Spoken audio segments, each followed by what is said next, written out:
If you don't fully understand returns, you don't understand investing. That sounds extreme, but every portfolio decision ultimately comes down to how are returns measured and interpreted. And this is exactly where a lot of CFA candidates lose easy points. Rates and returns look simple on paper. It's just holding period returns, time weighted versus money weighted, arithmetic versus geometric. But the exam doesn't test simple definitions. It tests whether you understand how capital actually compounds. In this video, we're doing it differently. We're doing it the quant way. Taught by a real-life quant, using code and real-world examples, not just textbook definitions. I'll show you when you use each return measure, where candidates get tricked normally, and how to actually think about returns like a portfolio manager. By the end, you'll understand why the same average return can lead to completely different outcomes, and how to get these questions right every single time. Let's get started. Let's start by talking about interest rates. When you see an interest rate on the CFA exam, don't think of it as just a number. Think of it as three things at the same time. One, it's a required return. It's basically what investors demand to invest into that security. Two, it's a discount rate. How can we bring future cash flows back to today? And three, it's an opportunity cost.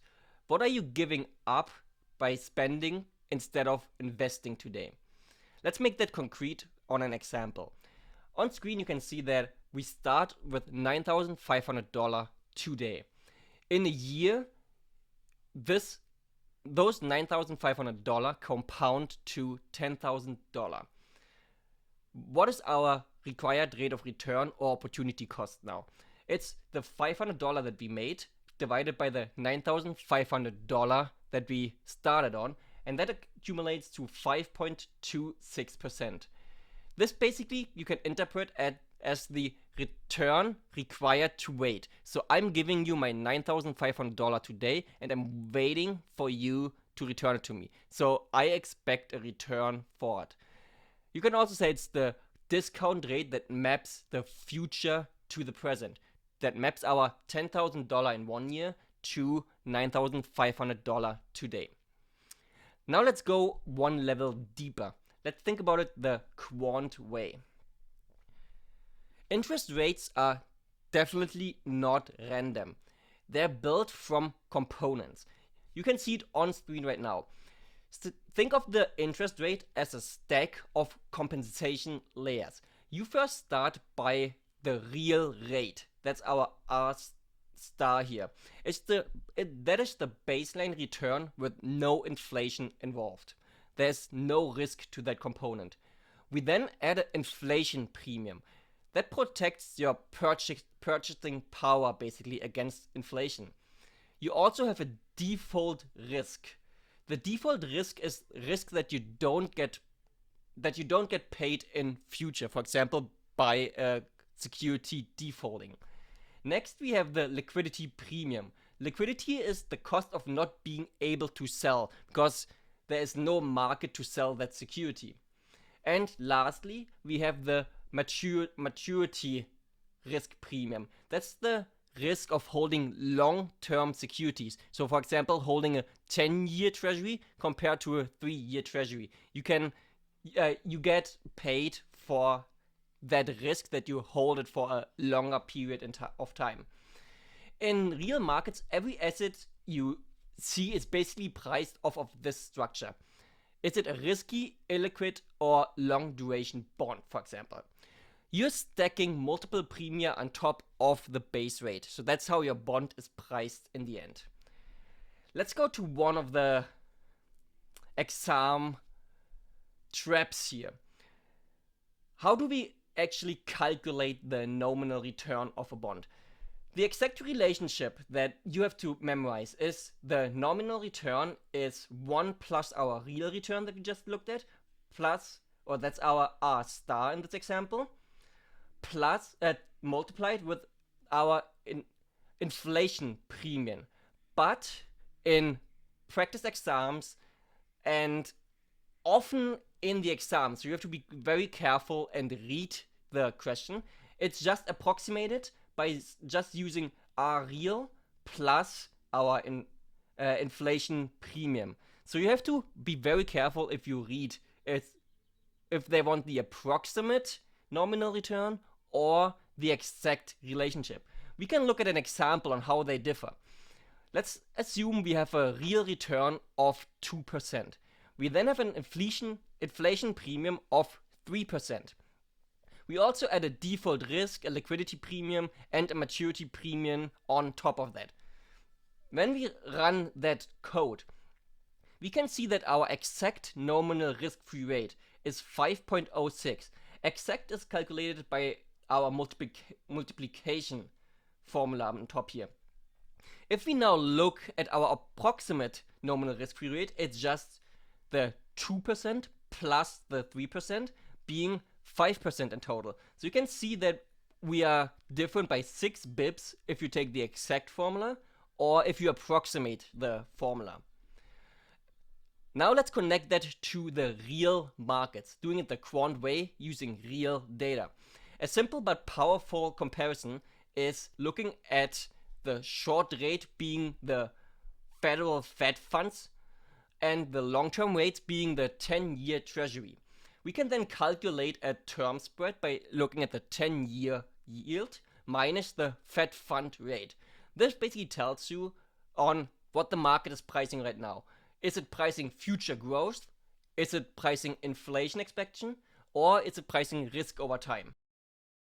Looking at the plot here, we can see exactly that scenario at the end of at the beginning of 2023 and all the way to the end of 2024. We see that our short-term rate is higher than our long-term rate here. So we had a negative term spread. So the market was expected to slow down. The key takeaway here is that interest rates are not just God-given, they're constructed. If you understand the 3 interpretations, the decomposition, and how it shows up in the yield curve, you're no longer just memorizing the formulas, you're thinking like a real quant. If there's one formula you absolutely need to understand for this chapter, it's this one here right now. The holding period return, or HPR. At its core, HPR answers a simple question. If I invest in something, how much did I actually make in the end? We already used a simpler version on top in the first chapter. For one period, the return is given as my return being the price return that I made plus, and that's what we used before, but now we additionally add the income that we made on top of just the return. It could be dividends, it could be bond payments that just be paid on a regular schedule. But you don't just need to memorize this, you need to understand what it is doing in the end.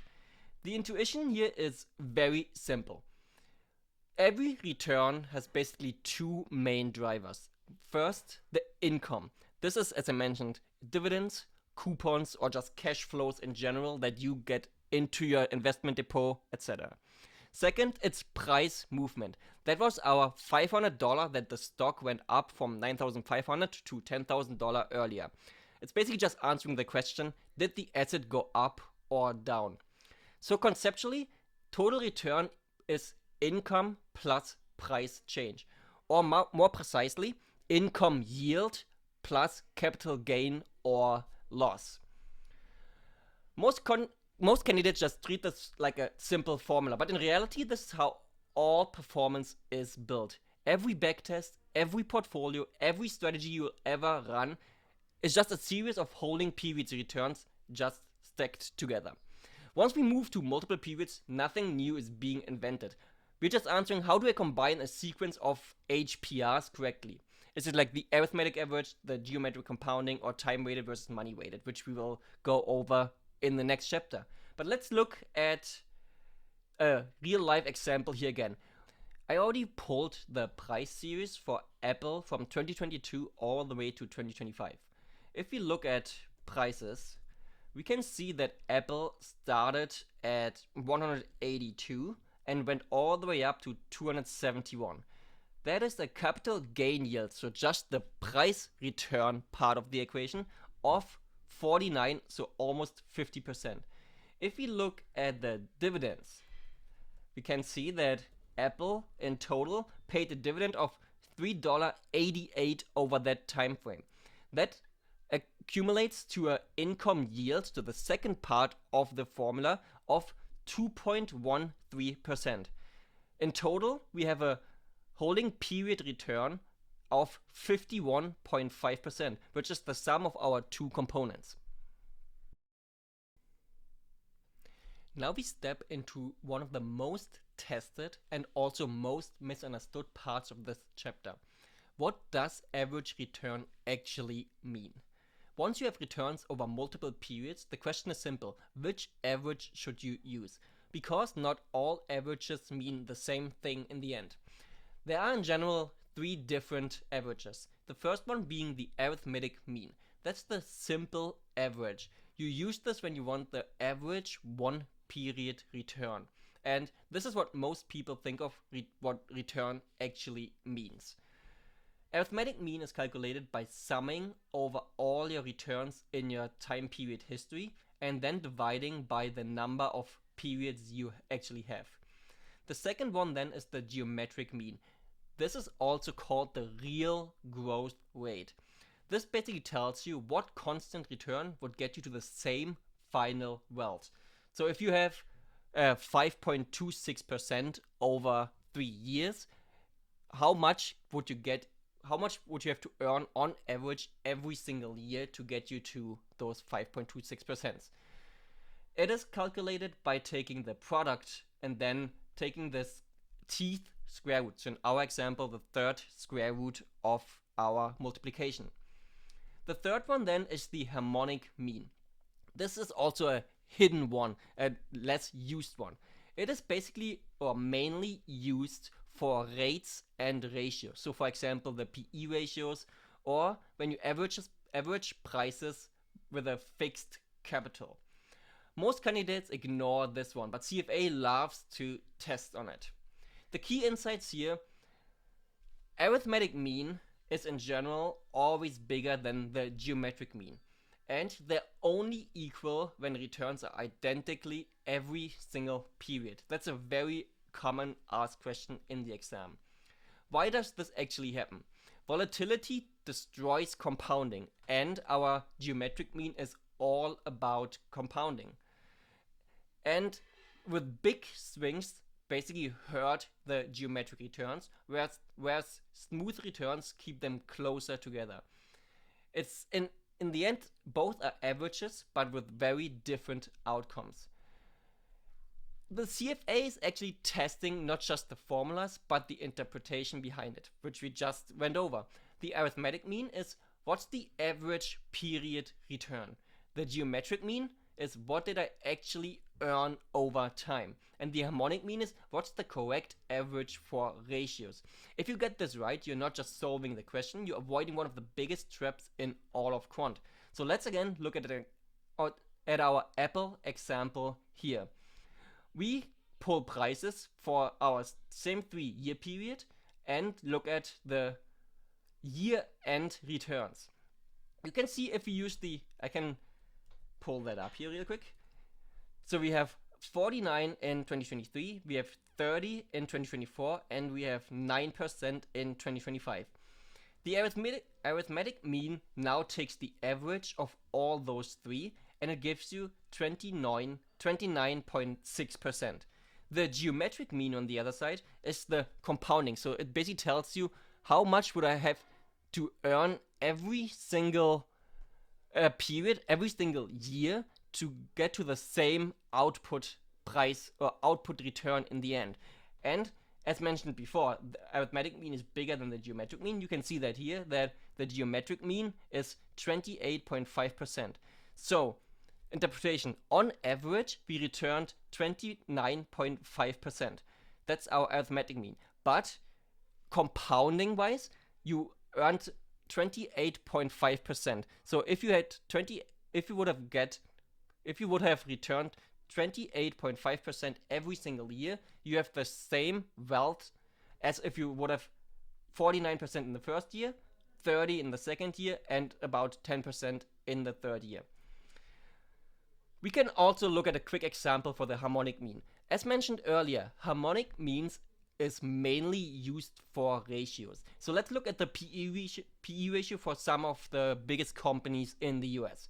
We can look at Apple's being 29, General Electric being 35, and most importantly, Tesla having a PE ratio of 144 right now. If you look at the simple mean gives you a PE ratio of 37 on average. Just because Tesla's 144 skews the PE ratios, or the average of the PE ratios, upwards. Whereas if you take the harmonic mean, which is a little bit different in its calculation, it inverts it first and then sums over it and then inverts it back later. The harmonic mean of the PE ratios is 24.76, so closer to the actual PE ratios and dealing with that big Tesla outlier. Next, let's discuss when we should actually use which one. This is mainly a high yield CFA section because it's a very often tested. It's not just the calculations, they want to know your judgment and if you understand the theory behind it. CFA will basically give you a situation and ask you which average is correct here. You should use the arithmetic mean when you are forward looking. You want to estimate expected return for one future period. It's basically summarizing an average single period performance. It's working with models built on one period expectations. Think of what do I expect next. The geometric mean, on the other hand, is what actually happened. So you use it for like reporting historical performance, measuring compound growth, or comparing how wealth actually evolved over time. You should think of what did I truly earn over time. The harmonic mean, on the other hand, you use when you average ratios. For example, the PE ratio that we looked at in the example earlier.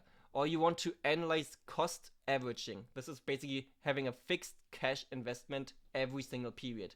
Also, you can use it if you're dealing with big outliers, like our 144 PE ratio for Tesla. Think about I'm averaging prices or ratios and not returns. And this is where candidates get tricked a lot. CFA loves to mix those up. They ask for an average return, but mean geometric in the end. They give you ratios, but you use the arithmetic mean, but you should use the harmonic mean. Or they show you compounding, but then test the interpretation and not just the math behind it. So I'll always ask yourself, what is the question actually measuring? In real datasets, extreme values can distort everything, so I have to introduce two more means to you. First one being a trimmed mean.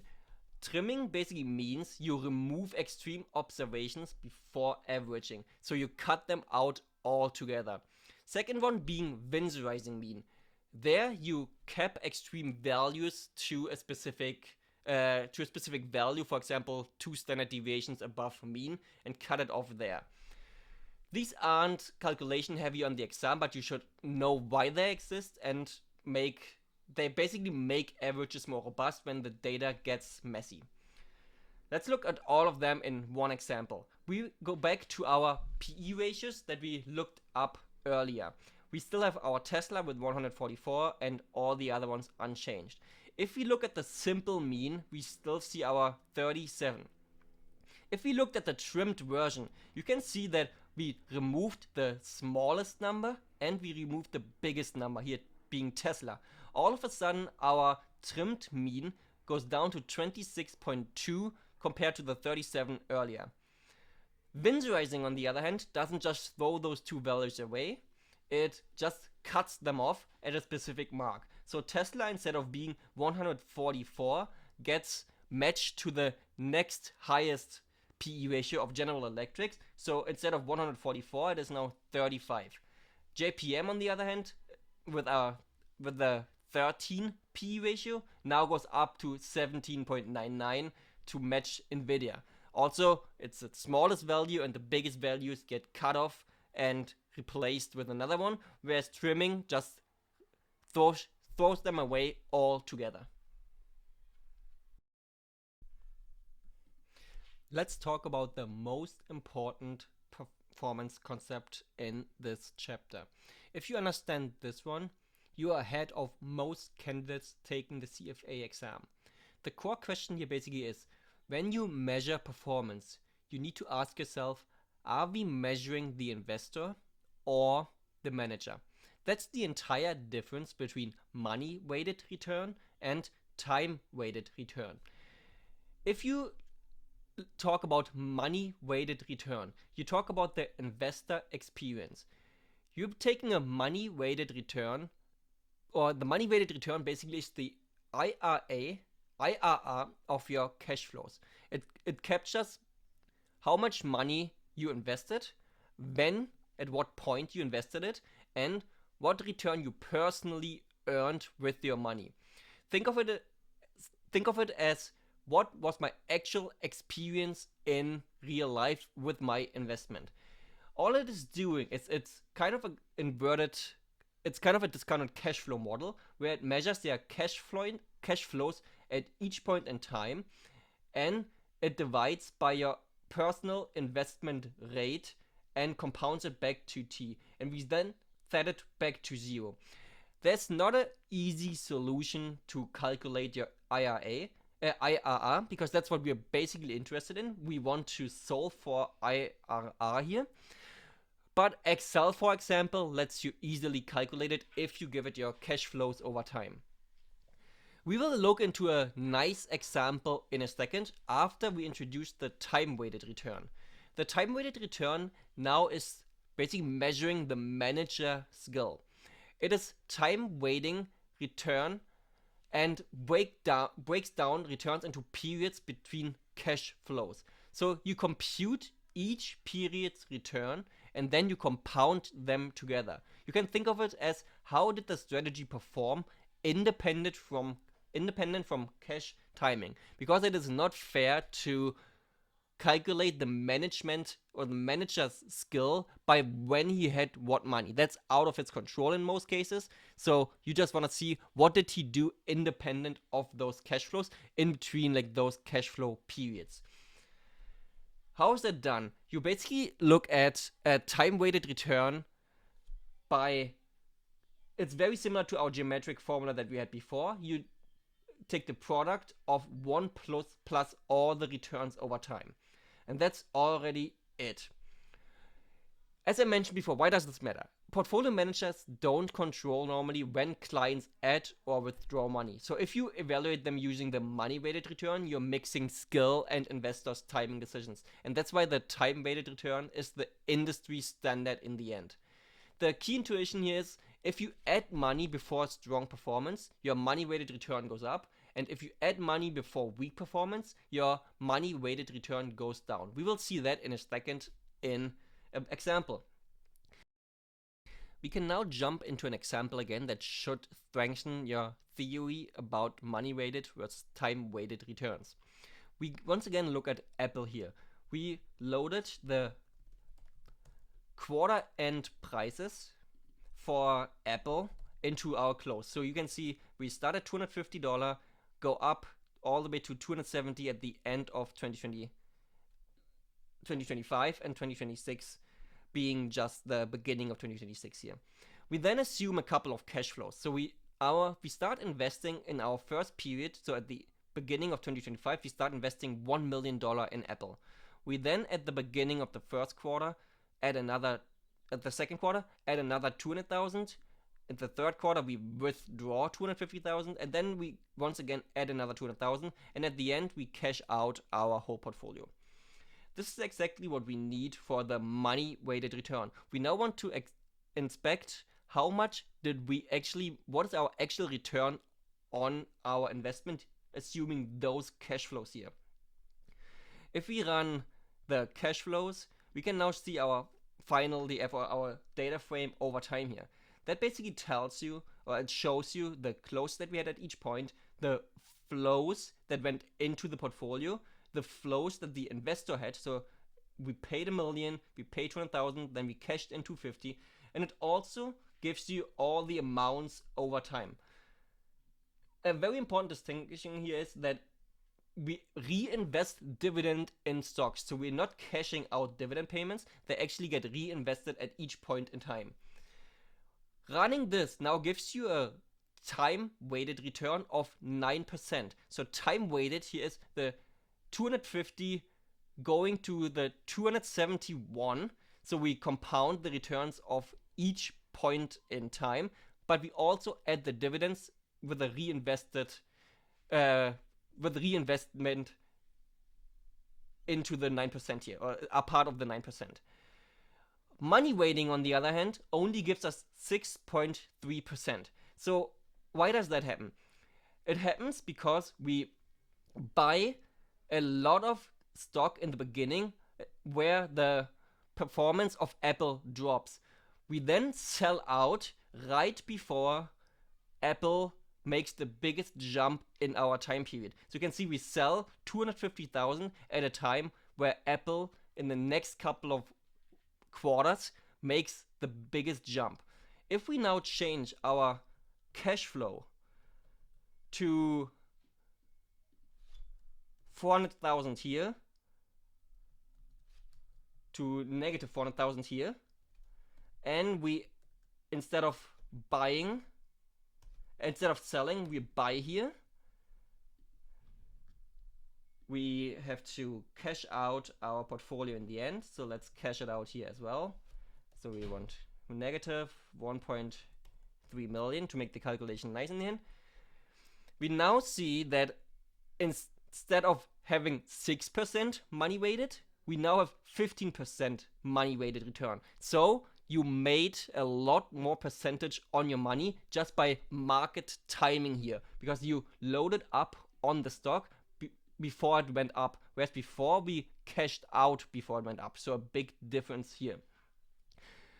If you paid attention, you can see that the total time-weighted return didn't change, and that's exactly why the asset manager or the portfolio manager is measured on the time-weighted return.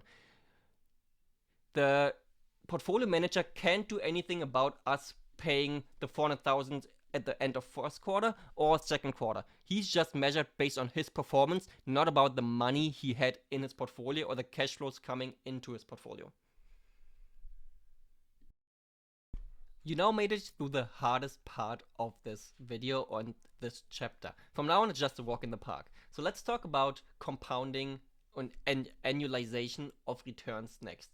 In real markets, returns don't normally come nicely labeled as annual. You will see monthly returns, weekly returns. We work with quarterly returns in the example before. You can even get 15-day returns or 18-month returns, so off-period returns that you normally don't see. And the problem here is you can't compare them directly. You now need to annualize them to compare them. You basically ask yourself, what would this return look like over a full year? The annualization formula is fairly straightforward. You just look at our annual return by being 1 plus your period return, then you compound them with the C factor, and you make it a return again by subtracting 1. Your C factor depends on the returns that you have. So for example, for monthly returns, there is 12 months in a year, so your C equals 12. For quarterly returns, you take 4. For weekly, you take 52. And then for our daily example, you take 365, so it's a rough estimation of how many days there are in a year, and you then take how many days there are in your sample period. For the months, the same thing, there's 12 months, so you take 12 divided by 18 being 2 by 3. We can now look at a real life example again to make the intuition behind annualization. We have 3 different time frames. First, weekly returns, then 15-day returns, and then 6-month returns. All for Apple in 2024 to 2025. So here we have the first week of 2025. Here we have the first 15 days of 2025. Here we have the first 6 months of 2025. We basically just implement the formula that we just saw with our C. So for weekly returns, we compound them with 52. For our 15-day return, we take 365 divided by 15. For our 6 months, we do 12 over 6. looking at the returns, we can see that in the first week of 2025, Apple returned -3%. In the first 15 days, -5%. In the first 6 months, -17%. So even though the -17% looks worse on paper, it was over a way longer time period. So we now want to find out what that actually means and how do we compare those three values. You can see that a minus or a -3% weekly return compounds to a -80% annualized, whereas for 15 days the -5 compounds to -71%, and even though the 17% looked worse on paper, it's actually just -32% if we annualize that those -17%. As the last example, let's look at other return measures that the CFA commonly ask people about. Let's start by gross versus net returns. The main difference is that gross returns are returns before management and admin fees, whereas net returns is what the investor actually gets in the end. So we reduce it by management fees and admin fees. So you can think about it as gross being better for evaluating management skill because he can't really do anything about the admin costs, and net being better for evaluating investor outcome in the end. It's kind of the same logic as to the time-weighted return versus money-weighted return, just like a separate performance from friction. We can also look at pre-tax versus after-tax nominal return. Most returns you see on the Bloomberg terminal or wherever are pre-tax nominal. So that also isn't 100% realistic because investors care about what they keep in the end. And a simple approximation is that we say our after-tax returns are our returns that we made times 1 minus the tax rate. So you basically, if you pay 2% tax, it would be 1 minus 0.02, so 98 basically, 0.98. We also care about the real return purchasing power that we have. So we need to adjust for inflation as well. It's kind of similar to what we looked up earlier. So our real return is our 1 plus nominal return, and then we have to divide by our inflation rate. The key insight here is that nominal returns tell you how money grows, and real returns tell you how your purchasing power grows. Let's look at a real life example again. Let's assume you start on a gross return of 8.46%. Because you bought a mutual fund, the fund manager charges 1.6% annual on your performance. You then also get taxed 20% by the state, and there's an inflation of 2% per year. You can see that the gross return you started on was the 8.46%. The net return then already goes down to 6.86%. Net return you calculate by taking your gross return and you subtract it by the management and admin fees. Your after-tax nominal return then is then calculated here, and it's using exactly that formula that we discussed before, where you take your return and multiply it with your tax rate. So we have the net return of 6.86, we multiply it with our 0.8, so basically what is left after, and you see it's already down to 5.49%. Now if you assume there is a 2% inflation, we now take our after-tax nominal rate and we divide it by our inflation rate, and we can see all of a sudden the 8.5% that we started on is down to merely 3.5%. So you have to be very careful on how you calculate returns and what those returns actually be or end up being in your portfolio. If you made it this far, you've just covered one of the highest yield quant sections in the CFA. But more importantly, you didn't just memorize formulas, you now understand how returns actually work, how they're measured, how they compound, and how they get distorted in real world situations. This is the difference between someone who just recognizes formulas and someone who can actually analyze performance. If this helped, subscribe to Code and Capital, where we have no fluff, just institutional level finance explained properly.